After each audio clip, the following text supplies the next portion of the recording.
Assalamualaikum warahmatullahi wabarakatuh. Gimana kabarnya hari ini? Sehat? Alhamdulillah.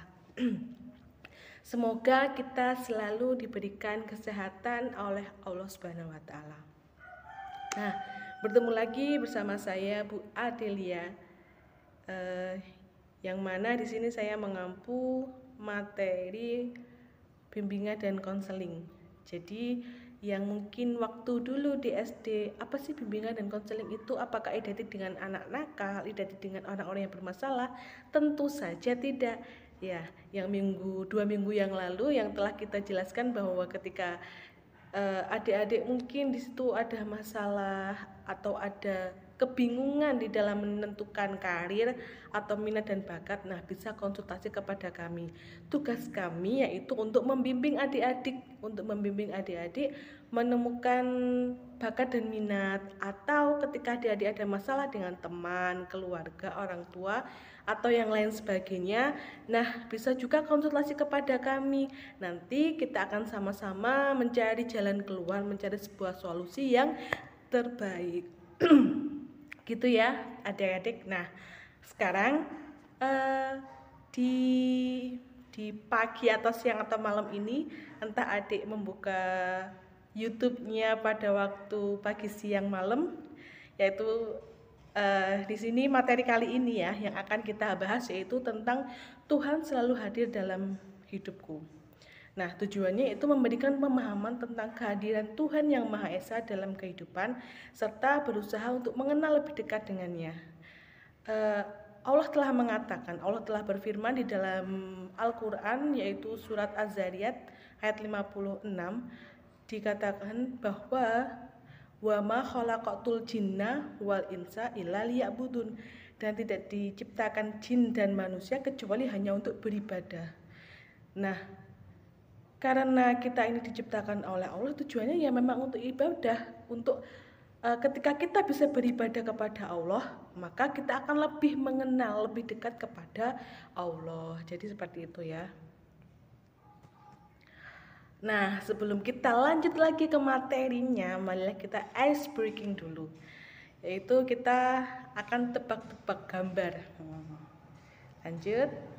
Nah, bisakah teman-teman menemukan wajah orang dan berapa jumlahnya?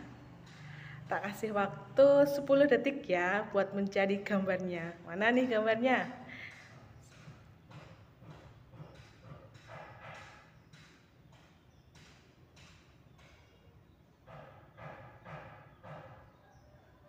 Nah, udah 10 detik, udah nemu belum mana gambarnya? Ada yang udah dan ada yang belum ya. Nah, mari kita lihat jawabannya. Apakah adik-adik bisa fokus untuk mencari gambarnya, gambar wajah-wajah di tengah-tengah banyaknya kopi? Nah, kita lihat ya. Nah, siapa yang benar? Ada 3 gambar ternyata. Nah, di situ, dan di situ. Nah, di mana yang udah dilingkarin ya? Nah, siapa yang benar dan siapa yang salah? Nah, yang salah berarti kurang konsentrasinya. Yang benar berarti udah sip, udah konsentrasi sebelum dan ketika kita memulai pembelajaran berarti udah konsentrasi. Sip, dipertahankan ya konsentrasinya. Nah, setelah itu kita lanjut ke materi. Nah, kapan kita ingat kepada Tuhan dan apa yang harus dilakukan? Nah, tentunya teman-teman, mengingat kepada Allah itu ya setiap saat, karena Allah itu selalu hadir di dalam hidup kita. Ketika kita susah, ketika kita sedih, Allah itu selalu hadir dalam hidup kita. Nah, tapi teman-teman, kadang kalau kita bahagianya terlalu, misalkan kita dapat misalkan ya teman-teman bisa keterima di SMP Budi Utomo, seneng banget, saking senengnya kadang kita lupa bersyukur, kadang seperti itu. Atau mungkin nggak keterima di sekolah yang difavoritkan, kita sedih, saking sedihnya kita sampai menyalahkan semuanya, ya Allah ini kenapa begini. Nah, kita lupa bahwa apa yang terjadi di dalam hidup kita itu udah takdir yang ada di dalam hidup kita. Jadi entah itu seneng, bahagia, sedih, susah, itu udah takdir yang terjadi di dalam hidup kita, yang telah Allah tulis di Lauhil Mahfudz jauh sebelum manusia dan bumi diciptakan, seperti itu. Jadi kita nggak mendekatkan diri kepada Allah hanya ketika kita susah atau ketika kita mendapatkan kesenangan gitu. Mungkin ketika kita senang, bersyukur, ingat kepada Allah itu lebih mudah daripada ketika kita sedang susah, sedang sedih dan menerima semua keadaan bahwa ya emang ini emang udah qadarnya gitu. Jadi ketika kita sedih ataupun senang, kita harus selalu ingat kepada Allah bahwa apa yang telah terjadi kepada hidup kita itu adalah takdir dari Allah. Gitu. Lanjut. Nah, ada beberapa hal yang bisa kita lakukan untuk kita lebih dekat kepada Allah. Yang pertama, berusaha merenung dan berzikir. Nah, di dalam nasihat per bulan ya adik-adik, di dalam nasihat per bulan, di dalam nasihat setiap bulan yang telah dinasihatkan bahwa ada beberapa pengalaman rutin yang harus kita amalkan setiap harinya. Kita harus berusaha sakpol kemampuan setiap harinya. Zikir-zikir yang telah diajarkan oleh guru-guru agama, guru-guru pondok, ya, seperti misalkan pengalaman rutin tentang zikir tentang la ilaha illallah wa la syarika lahu lahul mulku wal hamdu wa ala kulli syai'in qadir 100 kali. Nanti pahalanya seperti apa? Terus kemudian astagfirullah, la ilaha illallah. Pokoknya zikir-zikir yang sudah diajarkan kepada adik-adik itu sebisa mungkin kita lakukan agar kita bisa lebih mendekatkan diri kepada Allah, agar kita lebih bisa dekat kepada Allah, mengingat Allah gitu. Terus yang kedua, bersyukur atas segala karunia nikmat yang telah Allah berikan. Nah, bersyukur, jadi sedih senang, kalau bisa kita selalu bersyukur. Loh, tapi Bu, sedih kok bisa harus disyukuri? Nah, misalkan seperti ini, ketika kita naik sepeda jelalah kok jatuh, terus tangan kanan kita patah. Nah, tetap harus disyukuri. Pertama istirja, kedua tetap kita harus mensyukuri, alhamdulillah hanya tangan kanan saja, yang lainnya masih normal. Nah, jadi carilah jalannya syukur, agar kita itu bisa selalu legowo, bisa selalu dekat kepada Allah gitu ya. Nah, yang ketiga yaitu perkaya diri kita dengan ilmu pengetahuan. Itu ya, ilmu pengetahuan itu apa aja ya yang bisa kita belajar di sekolah atau belajar di pengajian, itu juga ilmu. Jadi sebenarnya hanya ilmu pengetahuan tetapi juga ilmu agama. Jadi kita harus bisa mengimbangi antara ilmu pengetahuan dunia dengan ilmu akhirat.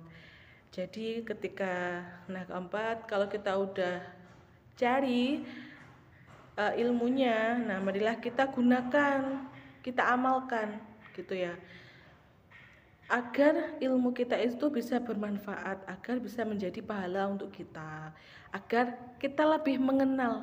Kalau misalkan kita udah bisa belajar tentang baca Al-Quran, setiap hari kita mengaji minimal 3 ayat, otomatis hati kita selalu tenang dan kita akan selalu ingat dan dekat kepada Allah. Karena ketika kita ingat dan dekat kepada Allah, hati kita itu akan tenang, jadi nggak gelisah, nggak gampang galau. Nah, adik-adik ini biasanya gampang galau kan, karena kan masa-masa remaja, masa-masa mungkin cinta monyet mungkin ya, jadi masa-masa lagi sedang mencari jati diri. Nah, untuk meminimalisir kegalauannya adik-adik, yaitu dengan cara lebih dekat kepada Allah, biar hatinya itu selalu tenang gitu ya. Kemudian yaitu yang terakhir, berusaha mengenal tanda-tanda kebesaran Allah. Banyak banget tanda-tanda kebesaran Allah yang yang bisa kita syukuri, bisa kita nikmati. Misalkan adik-adik sekarang sadar nggak sih kalau adik-adik dari tadi itu ternyata bernafas tanpa harus menyuruh paru-paru dan hidung. Sadar nggak? pasti banyak yang nggak sadar.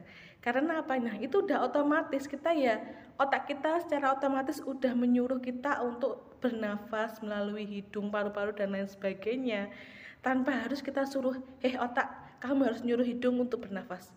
Nggak seperti itu gitu loh. Jadi keotomatisan di dalam tubuh kita itu adalah sesuatu ciptaan Allah, sesuatu tanda-tanda kebesaran Allah yang patut kita syukuri, yang seharusnya itu bisa, kalau misalkan kita bisa lebih mengenal, kita bisa lebih dekat kepada Allah. Nah, baru sadar kan adik-adik kalau misalkan dari tadi itu ternyata bernafas tanpa kita harus menyuruh gitu. Jadi kayak, otak jangan lupa bernafas, kamu hidung jangan lupa bernafas. Enggak, tapi ya secara otomatis kita bernafas gitu, ya kan? Nah, baru sadar ya teman-teman. Nah, kita lanjut. Nah, berikut bukti tanda-tanda kebesaran Allah atau ciptaan Allah. Nah, beberapa ini ciptaan Allah yang mungkin bisa dilihat dengan mata. Nah, yang tadi kan kita bisa merasakannya tapi kita nggak bisa melihat. Misalkan bernafas tadi, kita bisa merasakannya.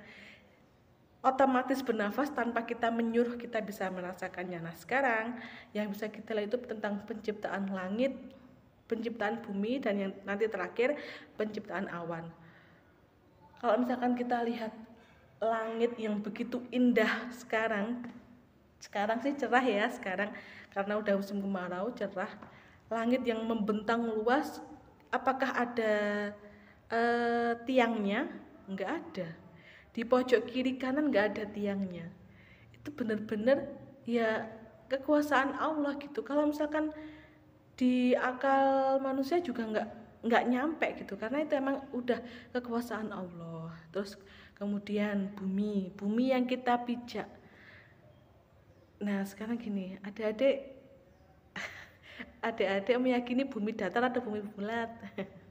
Nah, kalau saya ya terserah bumi itu datar atau bulat, yang penting itu adalah kekuasaan Allah. Kalau di dalam Al-Quran sih mengatakan bahwa bumi dibentangkan, tapi ya selama ini kita juga mengetahui bahwa globe bumi itu juga bulat. Nah, terserah itu bumi bulat ataupun datar, yang terpenting adalah bumi itu adalah ciptaan Allah yang sangat luar biasa. Karena di dalam bumi kita tuh bisa ngapain aja. Allah tuh menyediakan segala macam hal yang dibutuhkan manusia itu di bumi, mulai dari tumbuh-tumbuhan, hewan, dan lain sebagainya. Nah, kemudian awan. Ya, awan itu membuat cuaca di pagi hari ini secara terasa sangat indah. Insya Allah dengan cuaca yang sangat indah ini juga bisa mempengaruhi mood kita di dalam beraktivitas. Karena indah, kita bisa bersyukur, alhamdulillah cerah hari ini, aku jadinya nggak usah kehujanan karena aku mau ke sana atau ke sini. Misalkan alhamdulillah hari ini cerah panas, alhamdulillah jemuranku nggak kehujanan. Nah, kita coba mencari jalan syukur, kita mencoba lebih mengenal ciptaan Allah gitu ya teman-teman. Nah, mungkin cukup di sini materi pembelajaran kali ini. Insya Allah besok kita akan belajar kembali, minggu besok kita akan belajar kembali dengan hal-hal apa lagi yang harus kita pelajari agar di dalam diri kita itu bisa lebih mengenal diri kita, bisa lebih mengenal Allah dan lain sebagainya gitu ya teman-teman. Banyak salahnya dari Bu Adel mohon maaf sebesar-besarnya. Akhirul qouli hadza, wassalamualaikum warahmatullahi wabarakatuh. Sampai jumpa di minggu depan. Bye.